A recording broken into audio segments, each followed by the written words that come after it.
Bismillahirrahmanirrahim. Assalamualaikum warahmatullahi wabarakatuh. Saya Puan Nur Munirah binti Umar dari Politeknik Sultan Haji Ahmad Shah. Ini membentangkan berkenaan tajuk inovasi saya iaitu suatu pembangunan sistem penamaan sebatan kimia organik. Sebelum kita pergi lebih lanjut kepada penggunaan sistem ini, saya tunjukkan bagaimana pelajar untuk mengakses kepada sistem ini. Pertama sekali, pelajar akan diberikan suatu link yang mana pelajar boleh search di Google sahaja, dan link ini akan terus pergi kepada website Organic Chemistry. Di sini, pelajar akan dapat melihat konten khusus yang ada di website ini.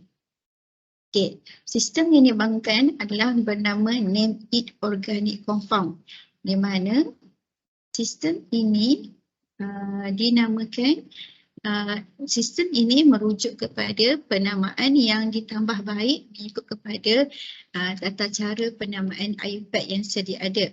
Okey, pada ruangan ini pelajar dapat membaca berkenaan pengenalan sistem. Okey, untuk pergi terus kepada sistem, kita terus klik kepada sini iaitu kepada Name It Organic Compound. Okey. Apabila student directly klik kepada Name It Organic Compound, akan terus terpapar sistem yang dipanggil sebagai untuk menamakan organic compound. Okey, pada sini, pada halaman muka hadapan iaitu home ni, ada sedikit pengenalan, dan di sini tertera bahawasanya sistem ini merujuk kepada penamaan IUPAC, yang mana penamaan IUPAC menyatakan bahawa penamaan organik compound bermula daripada prefix, parent dan suffix, dan ini mestilah mengikut urutan. Okey. Sebenarnya sistem ini dibangunkan adalah untuk membantu pelajar yang mengambil kursus organic chemistry di Politeknik Sultan Haji Ahmad Shah. Memandangkan kebanyakan pelajar adalah berlatar belakangkan aliran sastra, di mana kebanyakan pelajar tidak pernah mengambil kursus kimia semasa di sekolah menengah.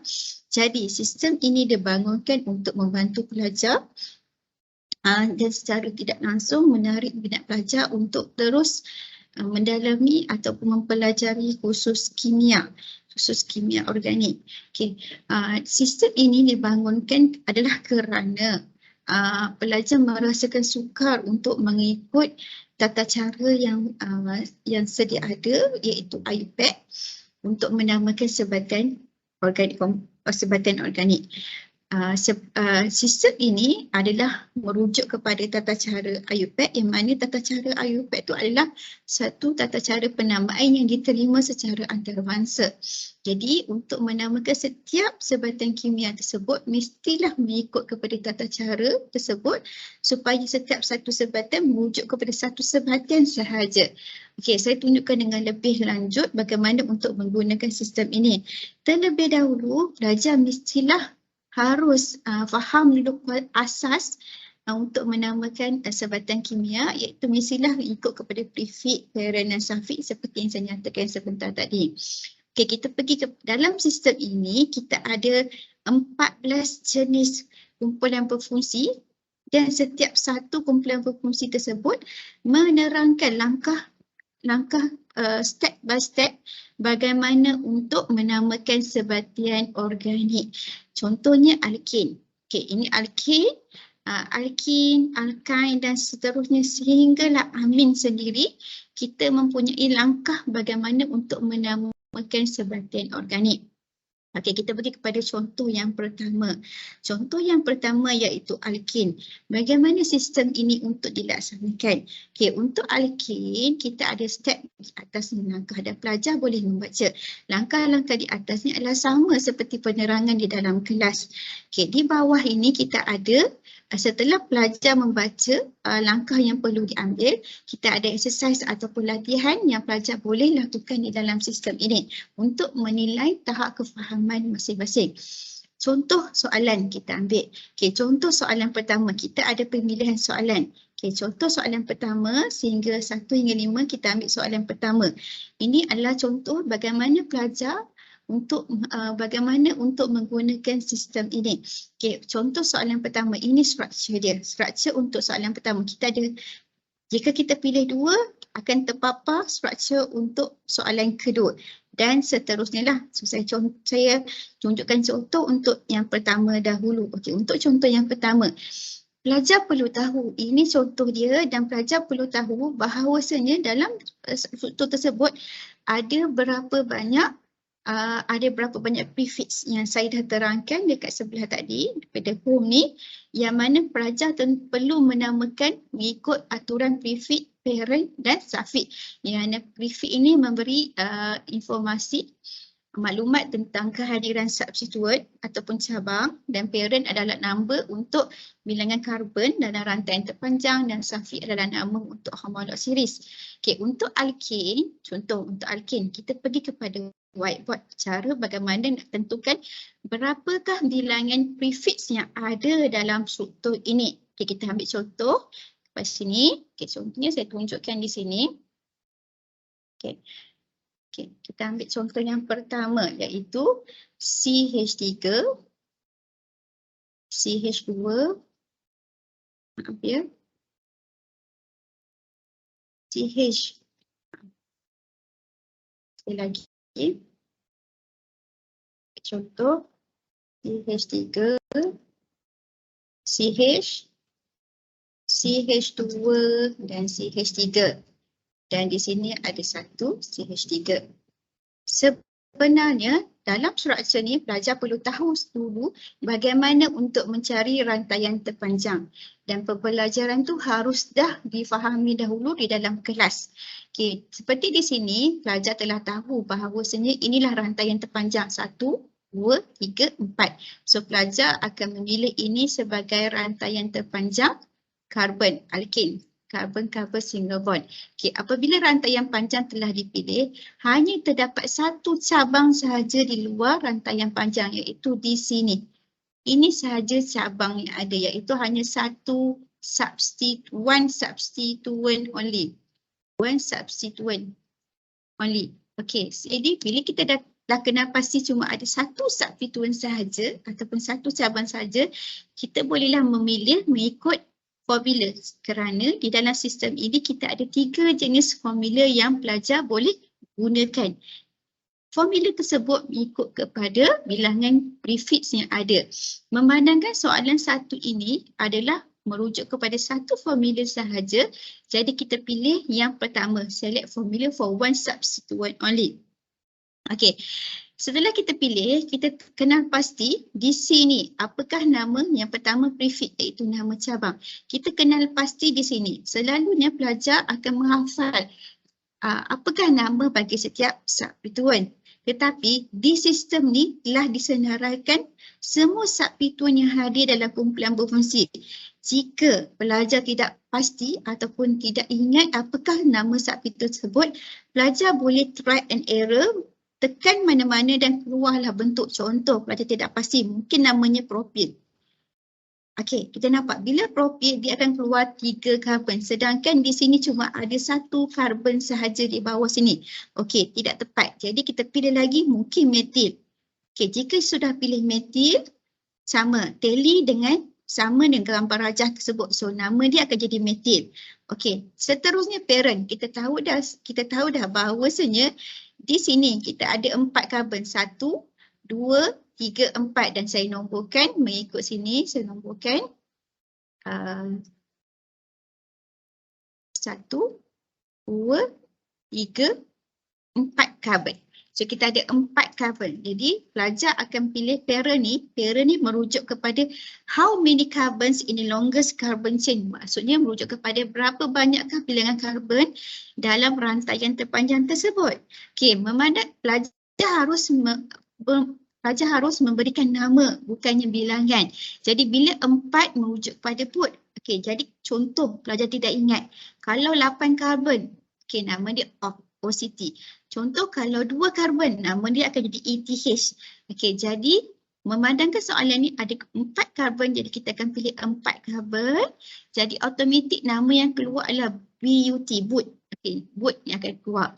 Okay, suffix pula. Suffix pula ni adalah merujuk kepada kumpulan berfungsi rantaian tersebut. Jadi memandangkan kumpulan berfungsi rantaian ini adalah melibatkan karbon tunggal sahaja.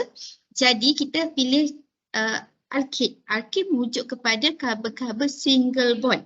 Kalau kita tak pasti, jika sudah tidak pasti, pelajar boleh merujuk kepada gambar rajah struktur di bawah. Contoh, jika sudah tersalah pilih, pelajar pilih alkid. Contoh alkin. Pelajar boleh nampak, oh alkin tak sama. Kumpulan berfungsi alkid ada double bond, jadi salah. Jadi pemilihan tu salah, jadi pelajar boleh terus nampak nama dengan struktur yang tak sama. Pelajar dah boleh nampak apakah yang kesalahan yang berlaku dan pelajar boleh terus mengenal pasti dan membetulkan kesalahan tersebut. Jadi kita ambil untuk alkin sahaja. Jadi jawapan ni adalah untuk alkin kerana single bond sahaja. Kita pilih alkin. Okey, jadi kita pilih alkin. Okey, yang ini adalah pemilihan kita. Yang sebelah sini adalah pemilihan pelajar. Ya, dan jawapannya akan keluar pada students activity di sini. Sebelum itu, seterusnya, sebelum kita nak teruskan nak dapatkan jawapan akhir di sini, di kotak putih ni, pelajar perlu masukkan bilangan prefix dalam carbon chain ataupun dengan bahasa mudahnya, pelajar perlu masukkan alamat di mana kedudukan prefix iaitu substituen dalam rantaian panjang ini. Jadi bila kita dah nomborkan sebegini, kita tahu bahawasanya substituen metil ni duduk pada karbon kedua. Jadi bila duduk pada karbon kedua, kita masukkan 2 sebagai ini. 2. So bila kita masukkan 2 di sini, okey, di sini bila mana prefix ni automatik keluar mengikut kepada pemilihan di sebelah sini. Okey. Ni kita tak perlu sentuh. Okey, di sini pun kita tak perlu sentuh sebab kita tak ada nombor untuk alkin. Sebab alkin dia semua sama. Okey, kita tak perlu sentuh dan akhirnya jawapan akan keluar di sini secara automatik. Iaitu 2-methyl butin akan keluar secara automatik di sini. Jadi itulah sebenarnya bagaimana cara ataupun kaedah untuk menggunakan sistem name it organic compound ini. Okey, jadi di sini ada berbagai bawah ni untuk formula jika ada 2 substituen dan bawah jika 3 substituen. Dan sini kita ada banyak sehinggalah kita ada untuk amin sekalipun. Setiap kumpulan berfungsi dipisahkan menjadi satu satu penangan supaya pelajar boleh pilih. Contoh, jika pelajar ingin membuat latihan berkenaan karboksilik asid. Okey, karboksilik asid. So di sini soalan dia, so pelajar boleh terus pilih. Okey, contoh soalan nak buat soalan nombor 4. Boleh terus keluar soalan macam ni. Tetapi seperti yang saya terangkan sebelum ini, pelajar mestilah tahu asas dahulu bagaimana untuk pemilihan rantaian panjang kerana pemilihan formula merujuk kepada bilangan jenis formula yang dipilih merujuk kepada bilangan substituen yang hadir. Okey, jadi ini sahajalah pembangunan sistem yang dibuat untuk penamaan sebatian kimia organik di mana sistem ini sangatlah membantu pelajar di mana sistem ini hanya menggunakan aplikasi Google Sheet sahaja yang mana boleh diakses oleh pelajar pada bila-bila masa dan di mana jua dan tidak perlu memerlukan capaian internet yang tinggi pun. Pelajar boleh mengakses melalui telefon bimbit dan boleh membantu untuk mengulang kaji setiap contoh struktur kimia supaya pelajar nampak dengan jelas apakah bentuk yang sebenarnya bagi kimia organik ini. Jadi langkah-langkah untuk menamakan setiap organik chemistry pun telah dinyatakan dan secara tidak langsung pelajar memang pelajar sepatutnya boleh dan mudah untuk mengulang kaji dan dengan paparan yang ditunjukkan warna yang sebegini secara tidak langsung menarik minat pelajar untuk terus mempelajari khusus kimia organik ini. Jadi harapan saya supaya sistem ini dapatlah diguna pakai oleh semua supaya boleh memanfaatkan ilmu yang ada dan boleh menyampaikan, boleh memberi tahu kepada semua bahawa penamaan Sebatan Kimia Organik tidaklah sesusah yang seperti yang kita pelajari dalam kelas. Itu sahaja daripada saya untuk pengenalan berkenaan tajuk inovasi saya, dan saya sudahi pembentangan saya ini dengan lafaz Assalamualaikum warahmatullahi wabarakatuh. Terima kasih.